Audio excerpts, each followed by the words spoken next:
Olá, pessoal, tudo bem? E aí? Aqui é o professor Norberto Salomão, professor de História. Vamos continuar o nosso assunto sobre as independências na América Espanhola. Vamos nessa? Me acompanhe, por favor. Vamos compartilhar aqui a nossa tela. Aí está. Muito bem.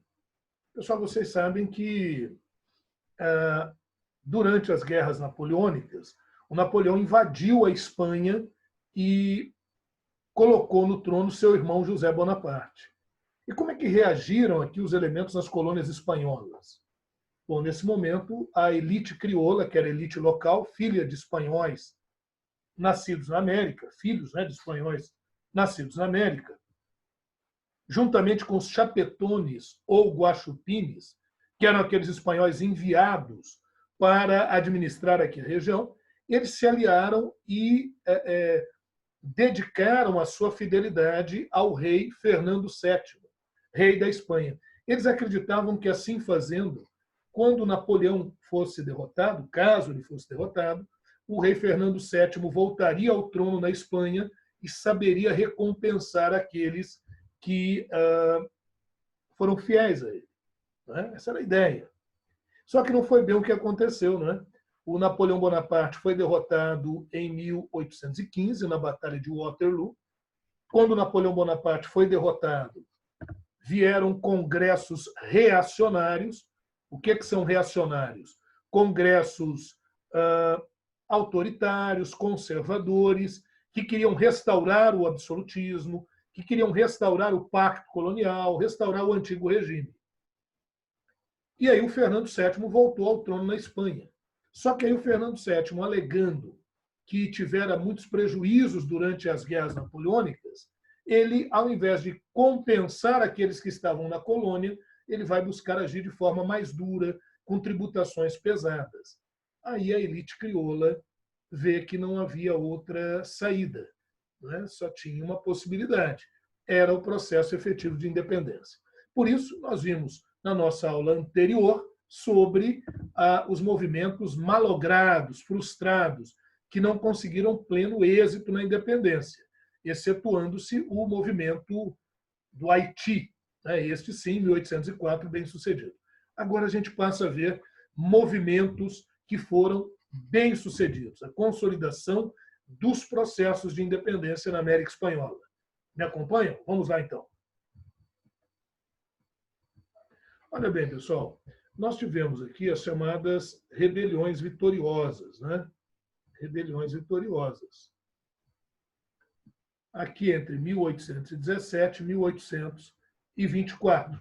Aqui nós vamos destacar alguns nomes importantes nesse processo de independência da América Espanhola. Aqui está a figura do Simão Bolívar, assinando aí um decreto de guerra contra a Espanha. Olha bem, pessoal, somente em 1815, quando Napoleão foi derrotado, os rebeldes das colônias espanholas receberam apoio à independência feito pela Grã-Bretanha, pela Inglaterra. A Inglaterra tinha interesse em ampliar o seu mercado consumidor, e, para isso, precisaria eliminar a antiga metrópole, a Espanha, retirá-la do caminho. Em 1817 até 1824, vários movimentos vão obter êxito. Entre as principais lideranças está Simão Bolívar.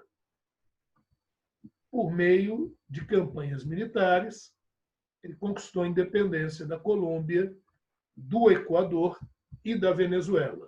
A chamada Gran Colômbia, naquele que era o sonho de Francisco de Miranda, antecessor venezuelano de Simão Bolívar nessa luta.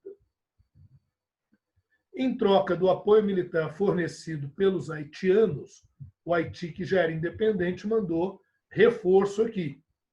Bolívar se comprometeu em abolir a escravidão em toda a área que ele conseguisse implementar a independência. Em 1811, o Bolívar já tinha tentado uma proclamação da República na Venezuela, juntamente com Francisco de Miranda. Porém, a reação das tropas espanholas, a gente está chamando aqui de reação realista, da monarquia espanhola, foi mais forte e eles não conseguiram permanecer no poder, né? O domínio espanhol prevaleceu.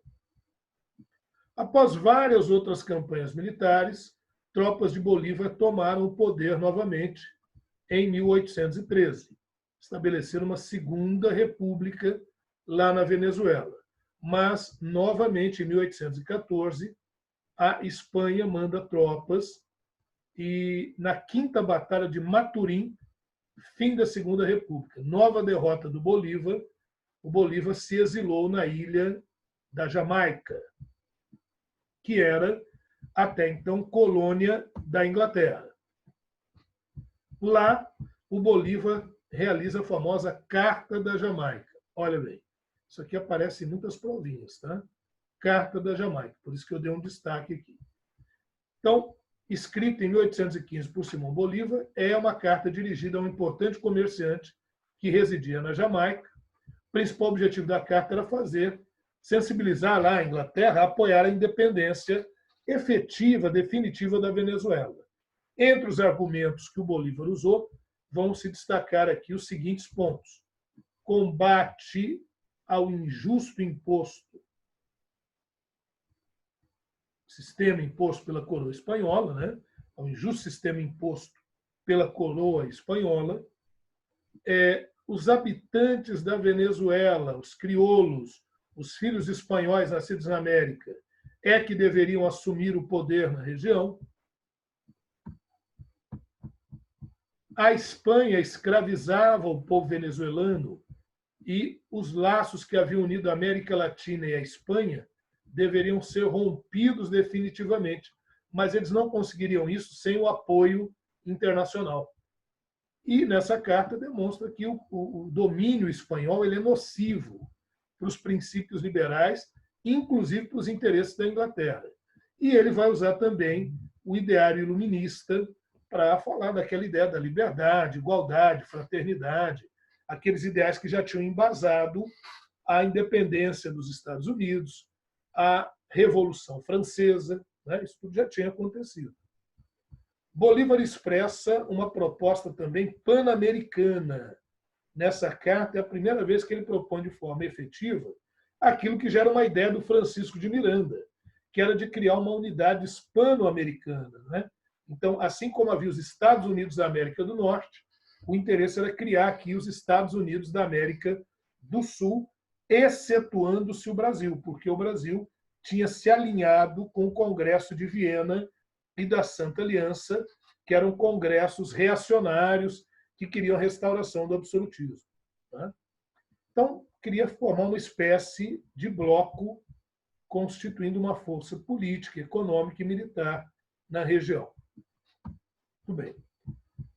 Agora, a independência da Argentina, do Chile e Peru, essa foi comandada pelo argentino José de San Martín. San Martín foi educado lá na Espanha, em Madrid. Ele ingressou no exército espanhol, no qual ficou por 22 anos. Ele era oficial do exército espanhol. Agora, quando começou essa onda de movimentos de independência, o San Martín veio para a Argentina para se integrar ao movimento de independência local. Então, em 1812, voltou para a Argentina, para Buenos Aires. O desejo era libertar o seu país do domínio espanhol. Ele, como militar, era um grande estrategista, né? E ele percebe que a independência seria frágil se não envolvesse outras áreas que estavam sob o domínio espanhol, áreas vizinhas. Então, era preciso libertar o Chile, era preciso libertar o Peru, e ele de olho lá no movimento que o Simão Bolívar já tinha iniciado na Venezuela. Inclusive, eles pertenciam à mesma loja maçônica que tinha sido fundada pelo Francisco de Miranda. Eles se comunicavam, né? Bom, a proclamação da independência da Argentina efetivou-se em 1816. Após a independência, o San Martín prosseguiu com o plano. Ele atravessou a Cordilheira dos Andes, então aqui nós vamos ter o chamado Exército dos Andes, o Exército dos Andes liderado pelo San Martín, com o apoio de um chileno, o Bernardo O'Higgins. Ele libertou o Chile. Depois, passou 2 anos preparando uma frota para libertar o Peru. Em agosto de 1820, ele desembarcou no litoral peruano. Várias batalhas, e aí ele consegue tomar a cidade de Lima em 1821. Mas continuavam lutas ainda.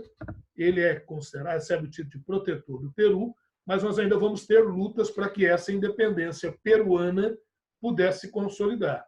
Né?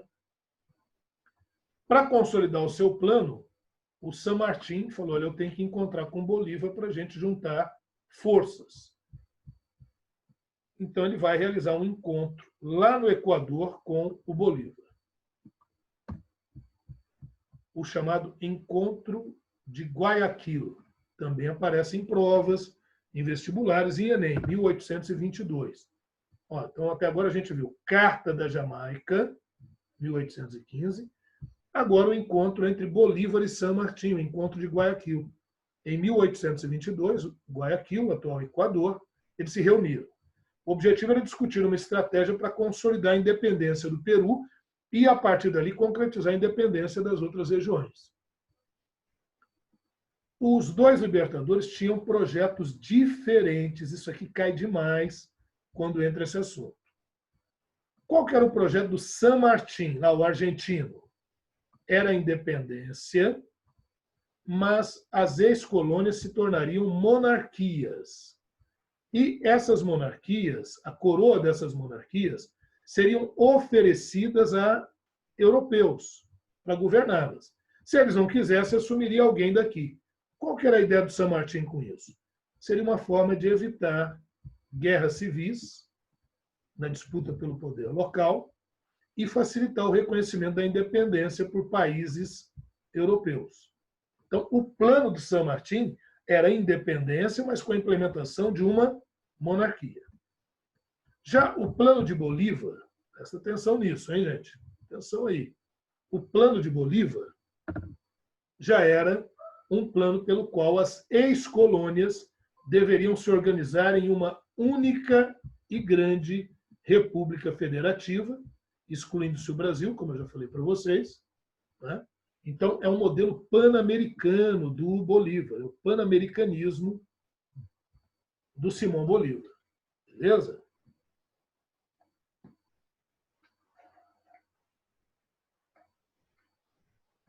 Muito bem. Não chegaram a um acordo. O San Martín sai daquela reunião sabedor de que não continuaria conduzindo o movimento. O movimento ficaria nas mãos do Bolívar. Então, ele renunciou ao comando do movimento. O Bolívar prosseguiu com o projeto. Né? Em 1823, o Bolívar ocupou a cidade de Lima e, com o apoio do militar venezuelano Antônio José de Sucre, a região se torna definitivamente independente em 1824. O Peru consolida a independência em 1824. O Sucre avança e, no dia 6 de agosto, proclamou a criação da República da Bolívia, em homenagem ao Bolívar. O território até aquele momento fazia parte do Peru, era a região do Peru. Agora surge como um país novo, Bolívia. Perfeito? Muito bem.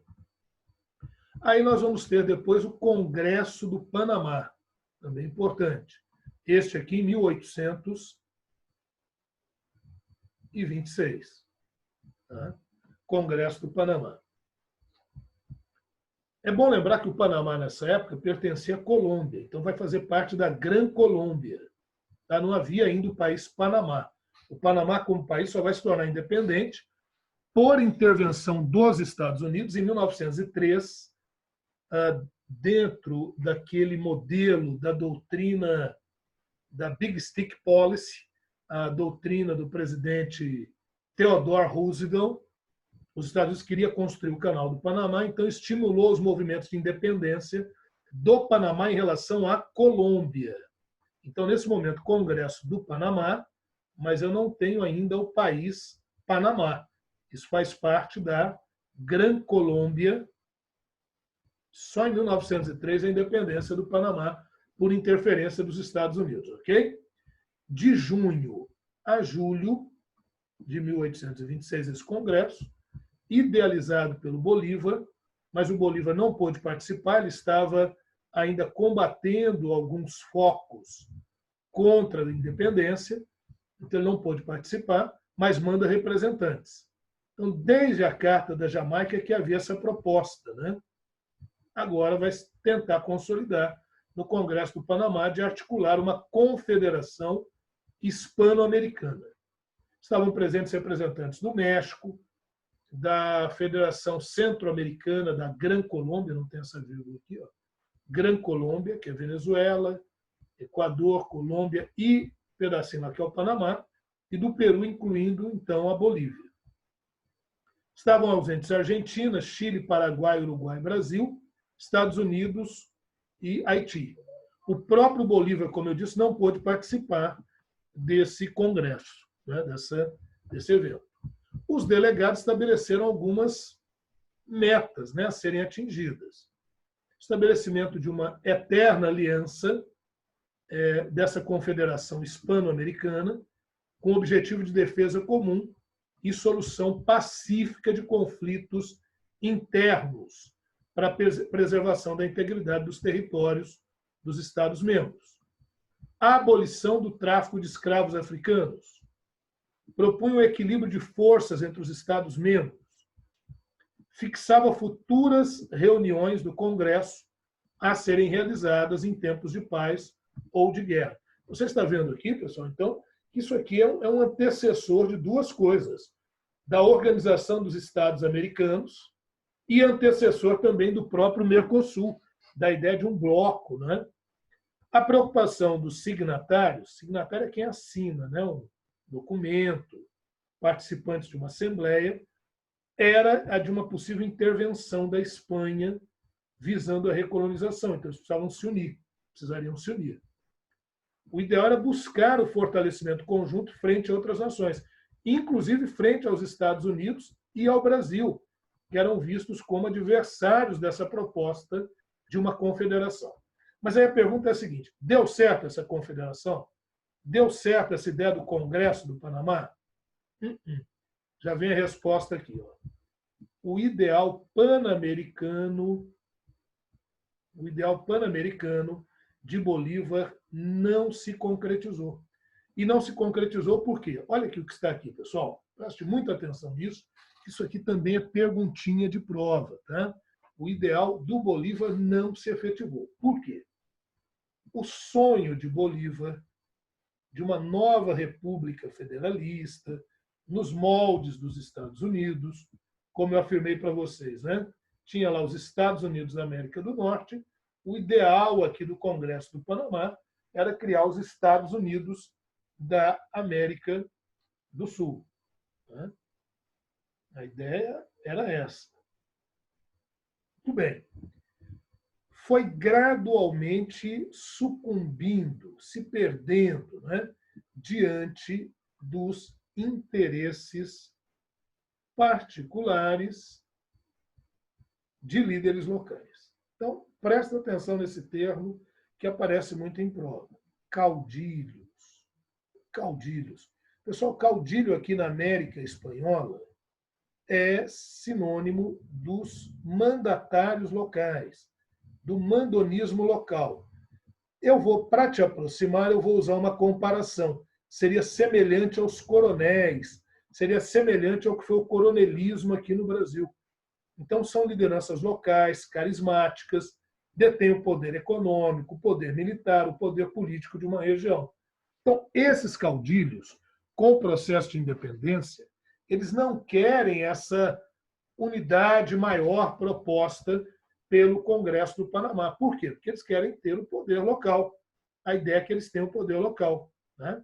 Então, são líderes locais que se alinharam muito mais com os interesses capitalistas britânicos e dos Estados Unidos do que com uma causa regional do projeto bolivariano. Então, cada um por si. Olha, a independência da Argentina propriamente dita, como está mais especificado aí. Ó. Em 25 de maio de 1810, nós tivemos a Revolução de Maio, primeiro movimento efetivo para a independência da Argentina. Lá na Argentina, formou-se uma junta governativa contra o governo de José Bonaparte, irmão de Napoleão Bonaparte, formada lá em Buenos Aires. Olha bem, olha aqui. Ó. A junta governativa jurou fidelidade ao rei Fernando VII. Esse é o nosso rei. Mas não concordou com uma junta governativa que se formou em Sevilha, lá na Espanha, resistindo à invasão francesa. Então, eles são contra esse governo provisório na Espanha, eles são contra o governo de José Bonaparte lá na Espanha, mas juram fidelidade ao Fernando VII. Como falei para vocês no início, naquela esperança de que se um dia o Fernando VII voltasse ao poder na Espanha, ele recompensaria aqueles que foram fiéis a ele. Essa era a ideia. Em termos práticos, essa divergência com Sevilha significava uma declaração de independência. Entre as reivindicações da Junta de Buenos Aires, que é de Buenos Aires também é chamado de porteño, então a Junta Porteña, Junta de Buenos Aires, estava o direito ao controle de todas as regiões do vice-reino do Prata. Porém, as demais províncias da região não aceitavam o controle de Buenos Aires e rebelaram-se.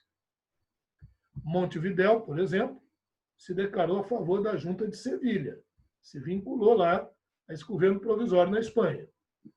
O Paraguai e o Alto Peru se mantiveram à parte. Por quê? Porque o Paraguai não queria fazer parte da Argentina. O Paraguai queria ter a sua independência, a sua autonomia. Então, não enviou representantes à Junta de Buenos Aires.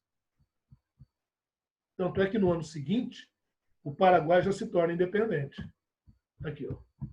O Paraguai separou-se definitivamente de Buenos Aires em 1811, sob a liderança de José Gaspar Rodríguez e França, e aqui é a independência do Paraguai. Ó.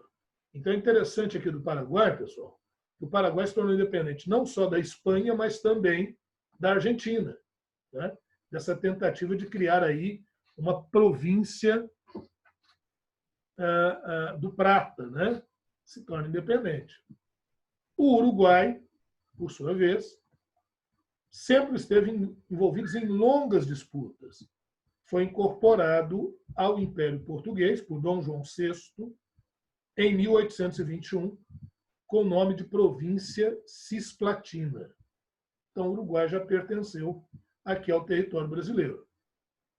O Uruguai só vai se tornar independente em 1828. Nesse período, o Brasil e a Argentina vão disputar o Uruguai, numa guerra chamada Guerra da Cisplatina. Guerra da Cisplatina. E quem venceu essa guerra? Nenhum dos dois. Houve a intermediação da Inglaterra e não ficou nem para o Brasil nem para a Argentina. A Inglaterra apoiou a criação da República Oriental do Uruguai. Isso em 1828. Então, você está vendo que a Argentina perdeu duas regiões que ela pretendia incorporar. Primeiramente o Paraguai e depois o Uruguai. No interior da atual Argentina, várias regiões se rebelaram contra a Junta de Buenos Aires. Mas eles foram submetidos pelas tropas portenhas posteriormente. Comando aí do José de San Martín. Após 15 anos de guerra, houve a declaração da independência das Províncias Unidas na América do Sul, em 9 de julho de 1816. Congresso de São Miguel de Tucumã. Então, falou Congresso de Tucumã numa prova, tá? Independência da Argentina.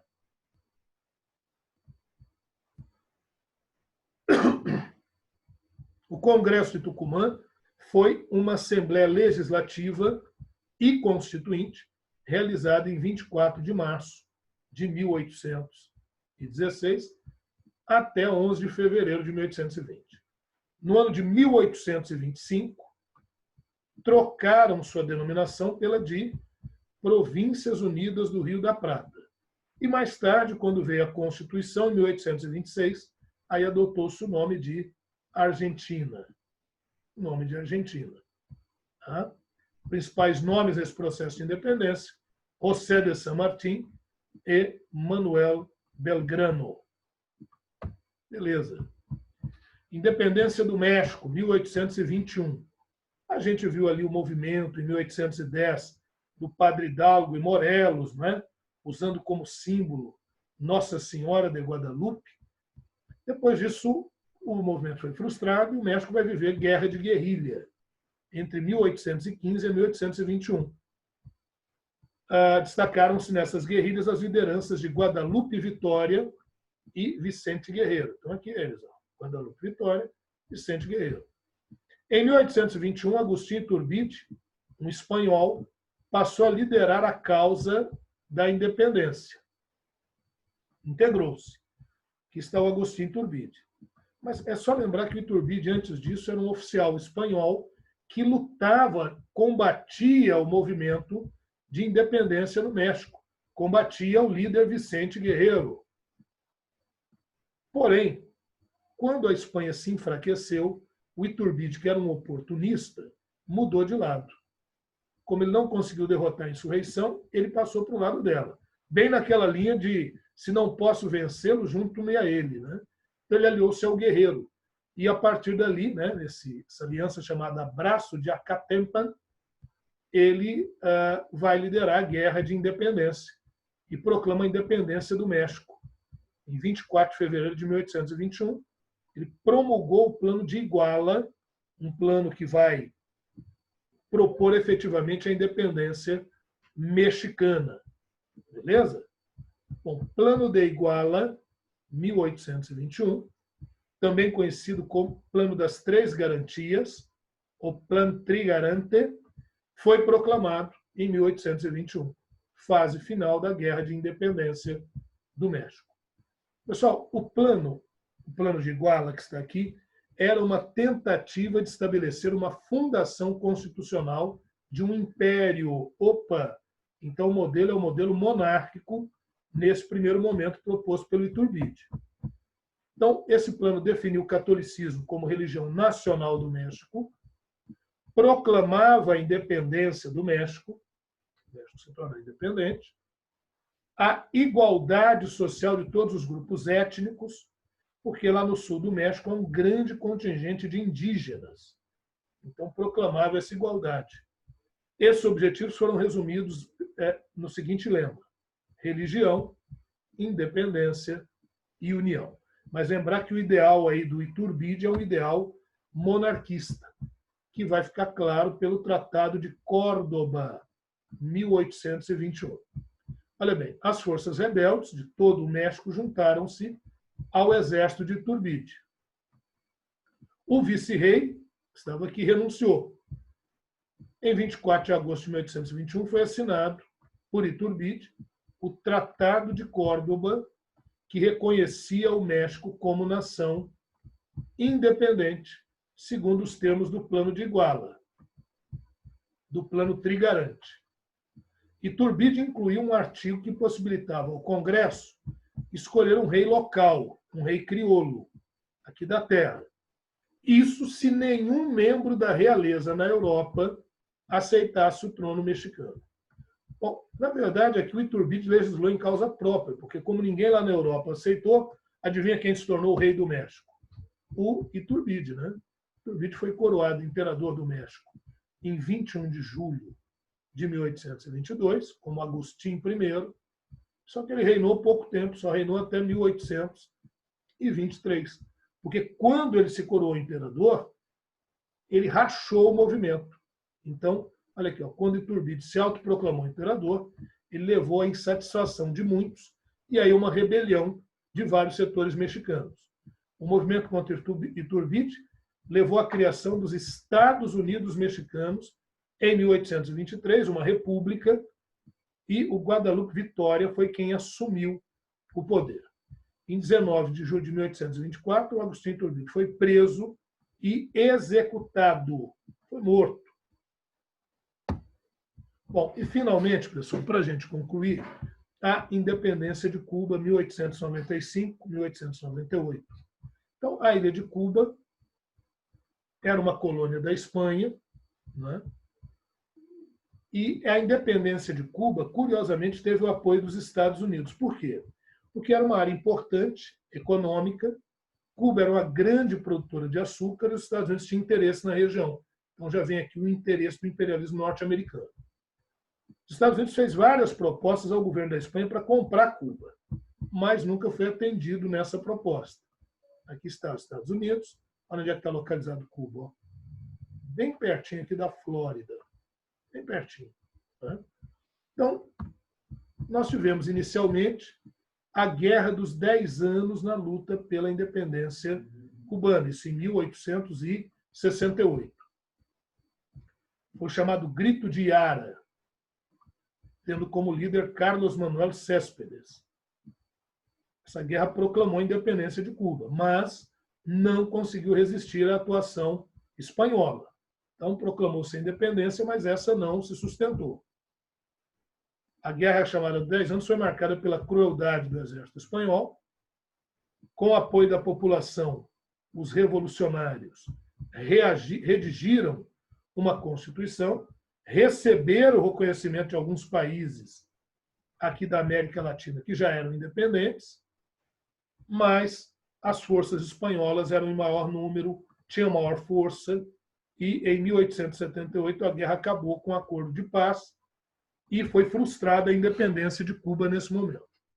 Porém, muitos revolucionários cubanos, principalmente o líder Antônio Maceo, se negaram a aceitar esse acordo de paz e continuaram com as guerras de guerrilha na ilha. Essas guerras de guerrilha vão ter o apoio de ativistas que estavam no exílio. Destaca-se a coordenação do poeta cubano, lá de Guantánamo, José Martí. Não confundir com San Martín, lá da Argentina. José Martí, ele vai realizar o chamado Grito de Baile, que era um grande libelo, né, uma propaganda contra o domínio espanhol e propondo a definitiva independência de Cuba. Esse grito de baile vai ter o apoio dos Estados Unidos. Agora, está aqui, desculpa, está aqui a figura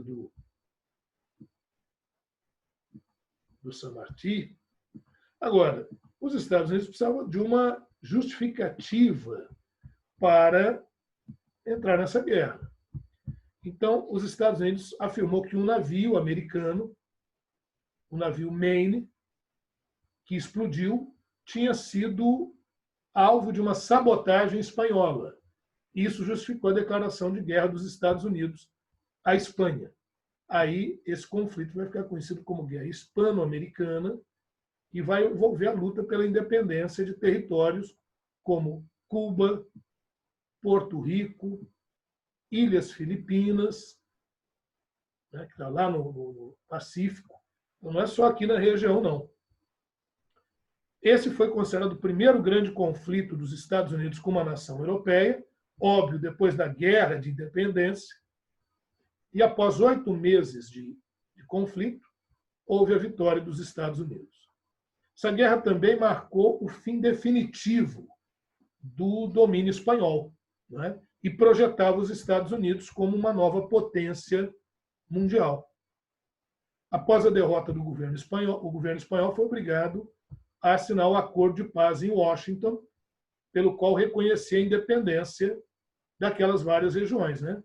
Vai perder os territórios de Cuba, de Porto Rico, de Guam e das Ilhas Filipinas, lá no Pacífico. Destaque para os navios norte-americanos, destaque para a Armada dos Estados Unidos contra a Espanha. Aqui está a bandeirinha dos Estados Unidos, e aqui a bandeirinha espanhola. Perfeito? Muito bem.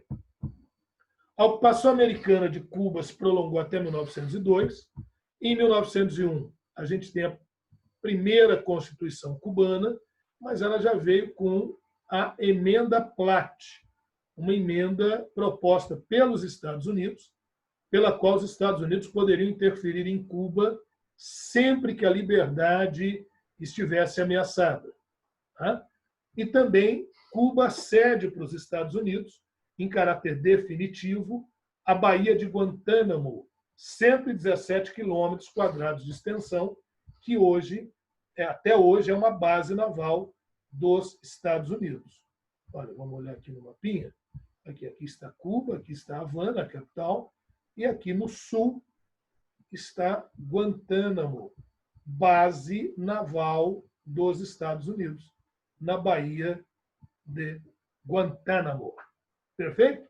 Muito bem, pessoal. É isso aí.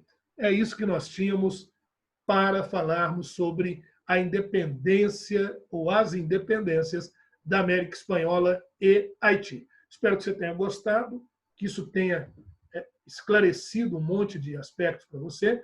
Preste atenção naqueles nomes, naqueles acordos que nós citamos. Não precisa ficar decorando muito, mas é bom que você tenha em mente na hora de fazer uma provinha. Ok? Muito obrigado. Até o nosso próximo encontro. Bons estudos!